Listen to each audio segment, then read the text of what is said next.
I'm legally insane, and you're watching bonus episode 3 of my 6.9 episode series discussing 69 Xbox 360 game prices that are going up. 69. Now, we already did the 69 games. That's why we're into the bonus episodes now. The games that didn't make the initial 69 cut. And guess what, guys?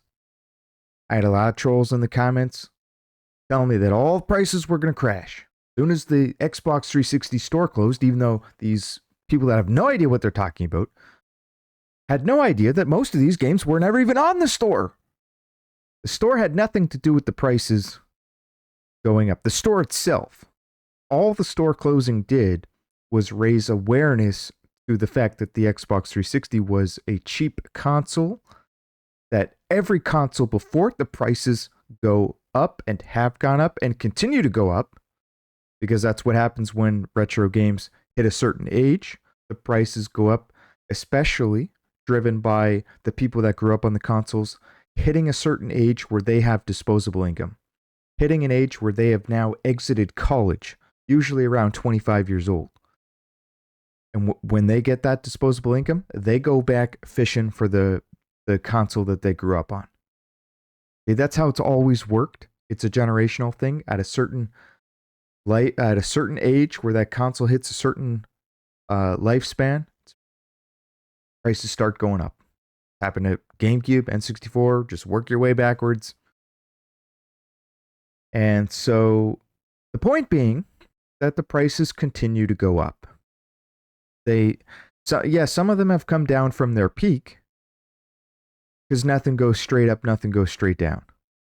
But there are games that continue to rise to this very day, or that have not risen yet. I discussed those in these bonus episodes as well. And right now I'm going to give you one of the rarest games. I think it's in the top 3 to top 4 rarest games on the entire Xbox 360 console. You didn't know about this game. And if you did know about the game, you are a hardcore Xbox 360 OG. Asterix at the Olympic Games. And despite the name is very deceptive. Because everyone that I've ever talked to or heard talk about this game, they all thought it was an Olympics game. But it's not an Olympics game, so the name is very deceptive.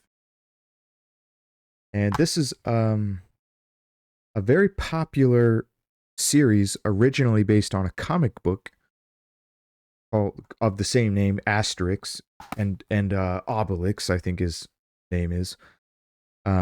They're very popular in Europe, and they're not popular and never have been popular in North America. So the fact that this game was even ported to North America is extremely shocking, because guess what? In North America, this is a Xbox 360 exclusive. It is on no other console. It does not say exclusive at the top, but in North America, it is. Okay, this is important. So in Europe, you can find this on the Wii and the PS2. I don't think it ever went to the PS3. But in North America, it ain't on any other platform. You can only get it on the 360. And on top of that, by default, the 360 is the best version with the most crisp graphics, the best graphics, and the best way to play this game in general. So the game itself is an action 3D platformer. Pretty basic game. I originally didn't put this on the top 69 list, which I regret now, and I should have, because from a pure rarity standpoint, it is the 3rd or 4th rarest game on the console that I can think of offhand. F1 2013 being the absolute rarest. Probably El Chavo Kart, however you say it, probably be number 2 maybe, in terms of pure rarity. Fist of the North Star number 2. Might be rarer than Asterix. Might not be, though. So perhaps this is top 3. I'm just going off the top of my head here. Point being, once again, super rare, published by Atari. But here in North America, this game is rare, is insanely rare, and it should be because, like I said, Asterix is not popular here, in North America. Nobody really cares that much about these games or about this series or this franchise in general. Game itself, though, I originally did not have it on the list because I wasn't that big of a fan of the game itself. I think it's average at best, but it has redeeming qualities in that it is two-player co-op campaign, full campaign. So I didn't give it the bonus points that it deserved for being a two-player co-op, and that is contributing to the price going up. That helps a lot. In any game, really, if you can do co-op in the campaign, that will help increase the value, or at least hold the value. It will give a game more value than if it was purely a single-player experience. You have the option to do single-player or multiplayer. That's going to help. It's kind of like certain genres, like horror games. They hold their value really good. Certain RPGs that don't have 50 million copies printed, they hold their value really well, or go up in value. One or the other. Let's pull up the chart. Let's just get right into the chart so that you guys can see what I'm talking about. Here's the chart in the top right here. This is in US dollars, so it's about $105.54. That's what this game currently price charts for CIB. Roughly. This is a rough guideline because that doesn't mean you'll get it for that price. You might have to pay shipping, taxes.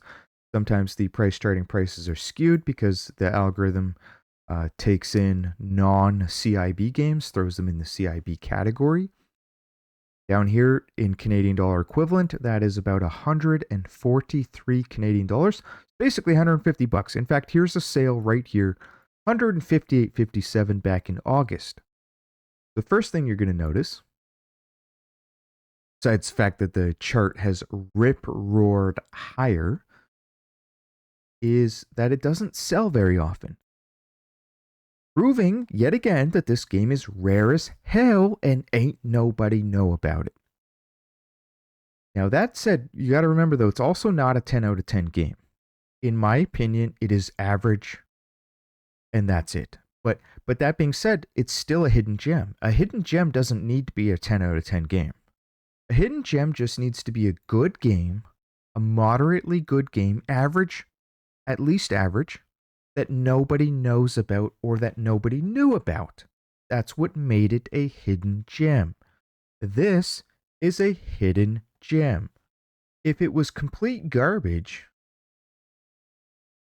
it probably wouldn't be $150 right now. Even with its rarity, now it would still have value because it's super rare, but it wouldn't be trading for $150. This game is mostly getting its value from its rarity, and I think it's a contender to, I think this is going to be a $300 game easily in the future, depending on the rate of inflation, etc.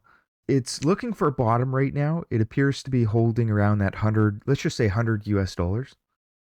No sign of dipping down anytime soon, so this might be where it kind of floors out for a little while. Might end up getting a lot of support around this level. So we need to see what the next 6 months looks like. I'd be interested to see what the chart looks like. But yeah, it initially started its run in April 2024, which a lot of Xbox 360 games did go up heavily around this time period. So that is very normal. Some of the rare games that had these straight lines up, they did dip down a little bit, but none of them have crashed. I haven't seen a single one that's crashed. Some of them are still looking for a floor, but this one appears to have found a floor. It's going sideways now. The trend is no longer straight line up, but it is going sideways. So just be aware of this one. Throw it on your radar.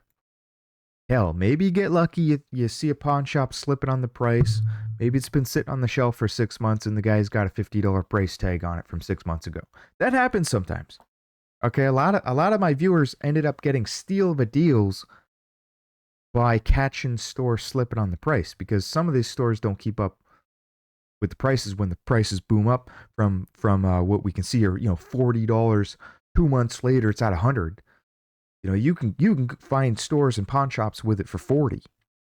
Right? This whole series is about getting games for cheap before the prices go up. That's why I made the series on the initial 69 games. And they all went up in price, every single one of them. Link in the description below. I'll throw all the previous episodes up there. Oh yeah, I do want to quickly mention this game is also does have Olympic events. It's kind of a 2-in-1 genre. They tried something unique. It's kind of cool.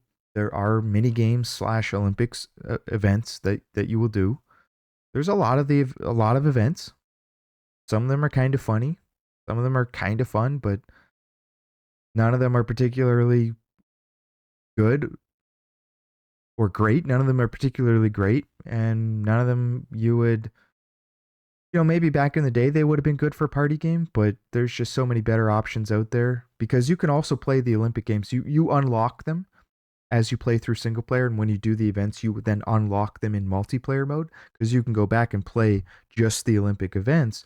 So it was like they created they were trying to compete with Mario and Sonic at the Olympics, basically, before Mario and Sonic at the Olympics even existed. But yeah, none of them are all that great. Maybe back in the day they would have been fun, but you'll play them once and be done with them at best. I want to show you something here as well. I found this really interesting board post on GameFAQ. This is from 2010. In fact, let me go back one. Here it is.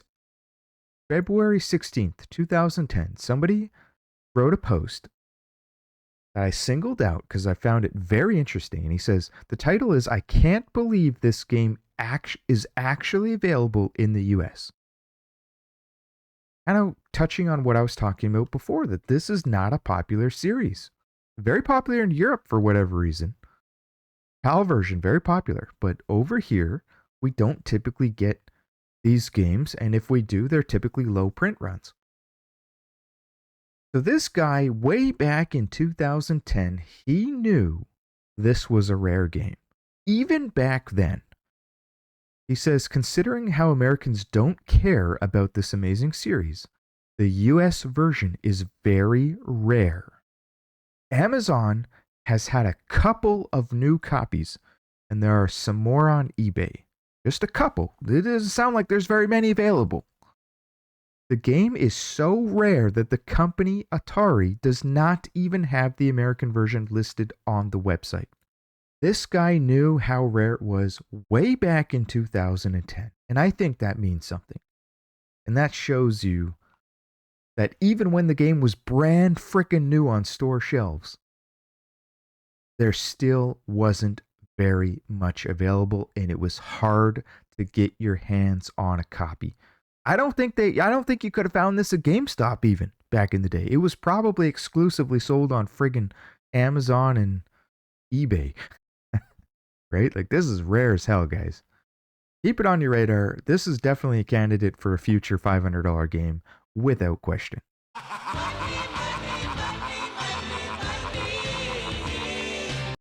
Next up, we got a really interesting gem, Space Marine. The sequel to this game just came out. This came out in 2011. This is came with some DLC packs. So if you want CIB, make sure you get these inserts, by the way. This came out in 2011. This is a very interesting game. The sequel was just released, and it's causing the price and interest of the OG Space Marine. This is Warhammer 40k in the Warhammer 40k series universe. The fact that the sequel just came out is raising awareness to the fact that this game exists and that it's a hidden gem and was ignored by the market back in the day when it came out. We're going to go straight into the chart. I want to show you. There's something very important here. The untrained eye is immediately going to say, well, it's only up because the sequel came out and therefore it's going to crash. Well, buddy, I don't think that's the case because this game has been going up since 2017 when it hit rock bottom. It never stopped. It's still going up. Well before the sequel came out, buddy. Well before the sequel. This is an incredibly beautiful chart. You got to at least admit that. This is basically a straight line up. This is a straight line up since 2017. Now, in more recent times, the dip up has gotten steeper, and that's because of the sequel. Still no sign of stopping, actually, at the time of recording. So I'll be very interested to see where this goes. PS3 copies trading for even higher, by the way. Here's PS3 copy. Holy fro, look at that freaking chart there. Holy hell, man. Oh, the whole chart's not as steep, actually. It's been climbing, but not as much as the 360 version. The overnight rise is significantly steeper on the PS3, though. Wow, making up for lost time, I guess, from not rising as much as the 360 version. That's just pure insanity. And once again, no sign of stopping yet. We'll see what the next month or 2 or 3 or 4 months does. So what's really interesting about this series in general, it is a third-person shooter with a lot of hand-to-hand combat mechanics. Hand-to-hand combat, melee combat is very important in this game as well, so it's not just a shooter. It became a hidden gem, and the sales were not nearly as good as they had hoped or expected. And a major reason for that is that it was released at the same time, or at almost the same time, as Gears of War. It was outshined by Gears of War 3 at the time of its release, leaving it to be mostly ignored by the market. And, rightfully so. Gears of War was a system seller. To this day, Gears of War on the 360, 1, 2, and 3 are considered some of the best, if not the best, third-person shooters of all time. So completely understandable and just pure bad luck. Unfortunate bad luck for the developers. And that's probably why it's taken them, 13, 14 years to make a sequel? I don't blame them.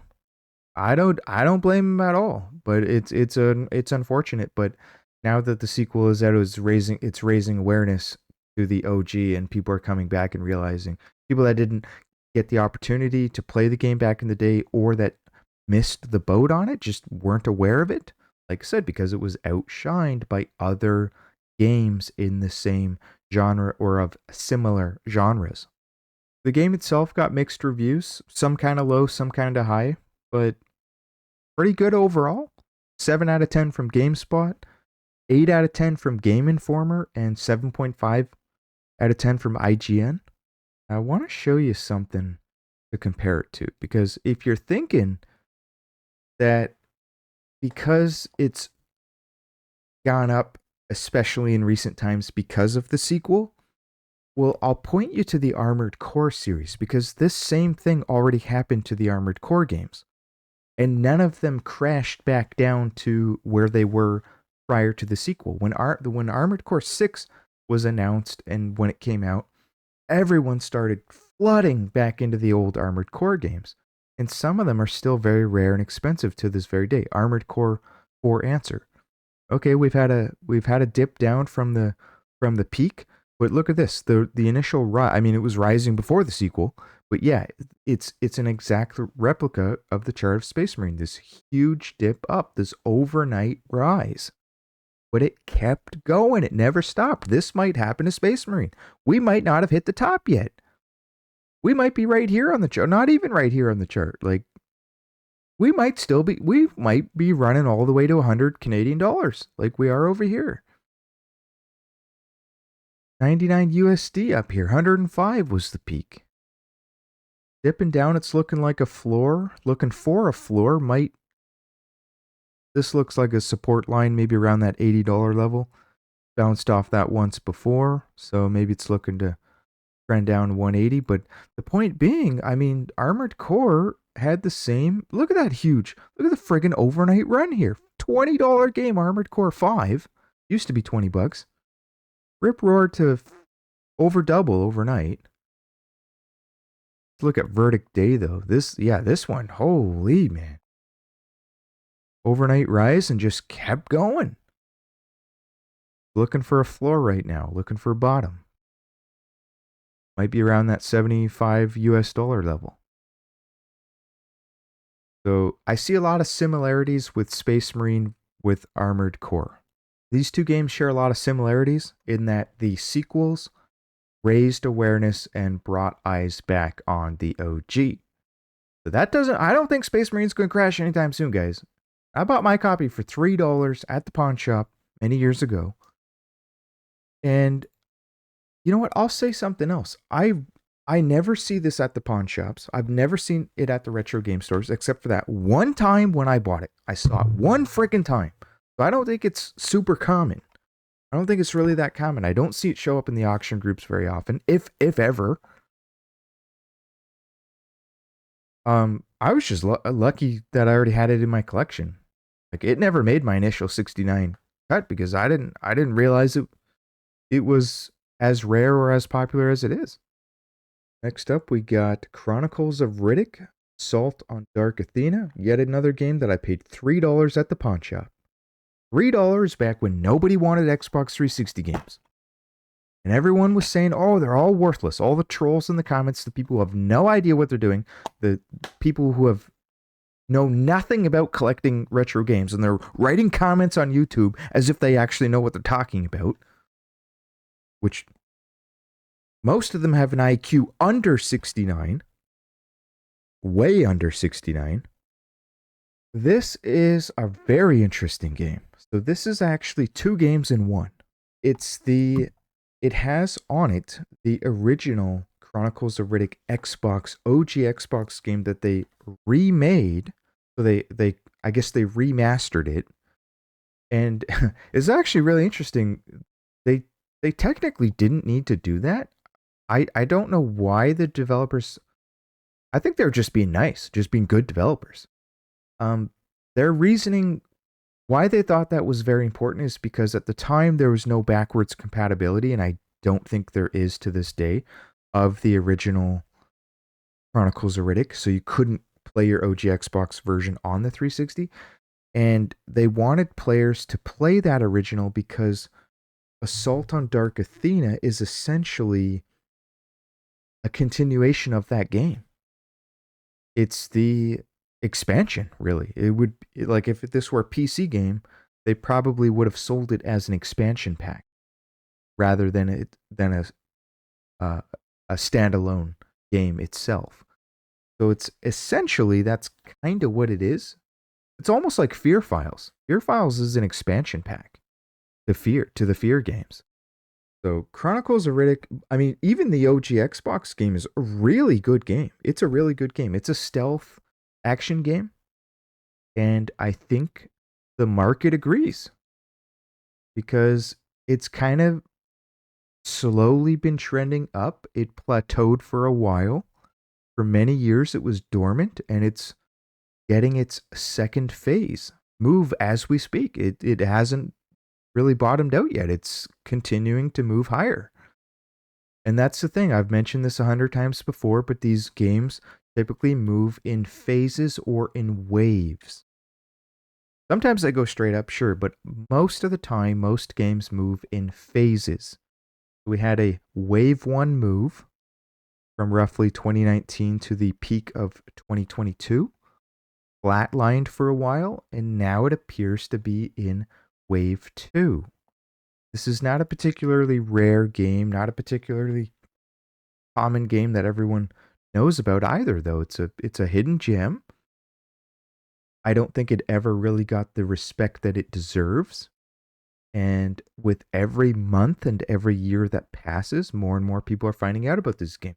You know, a game like this is one Metal Jesus video away from going to $50. Currently trading at 26 Canadian.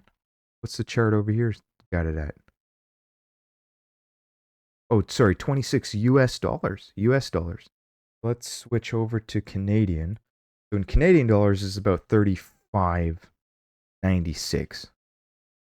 And when I got at the pawn shop back in 2021, probably, before the pawn shops all caught on to the fact that the Xbox 360 games were no longer worthless. People used to think these games were worthless. That was a common misconception back then.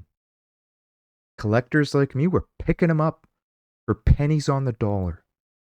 By the way, these games are fully voice acted by Vin Diesel himself, and of course, nobody else in the world could ever even possibly come close to being able to portray this character.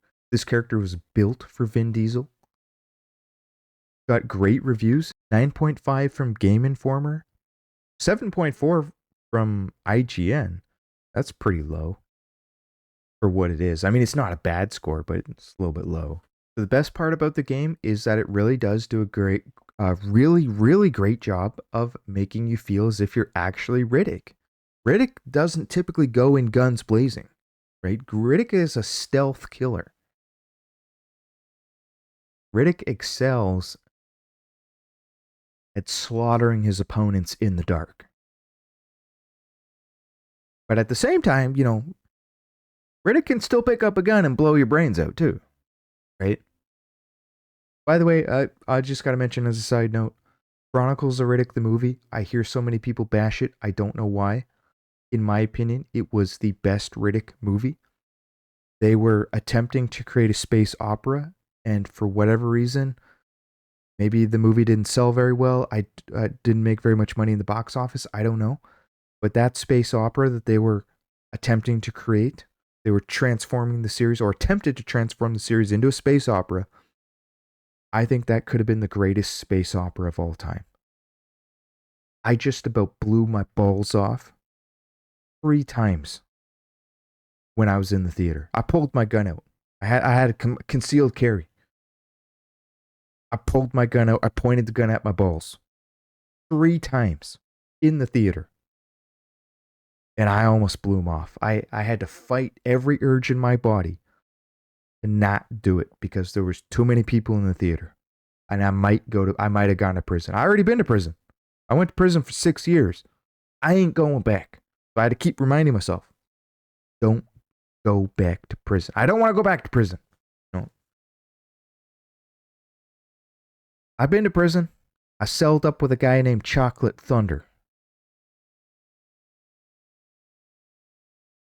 Let's just say my ass has never felt the same since. Guys, if you enjoyed this video, please consider subscribing to the channel. I'm trying to get to over 9,000 subscribers. I don't have a script. I just go into this and I start talking. Let me know what you think. Write a comment below. Let me know if you want me to continue the series, because we've done 3 bonus episodes so far. I mean, I can go all the way to 69 episodes. If you want me to go to 69 bonus episodes, let me know in the comments below. By the way, guys, I do have a Patreon. Please consider joining to support the channel. And I do also have an Xbox 360 rap song that nobody else in the world has made. Okay, it's available on iTunes. It's 99 cents. It's not very expensive. I think it's the greatest song ever made. Check that one out. Here's a clip.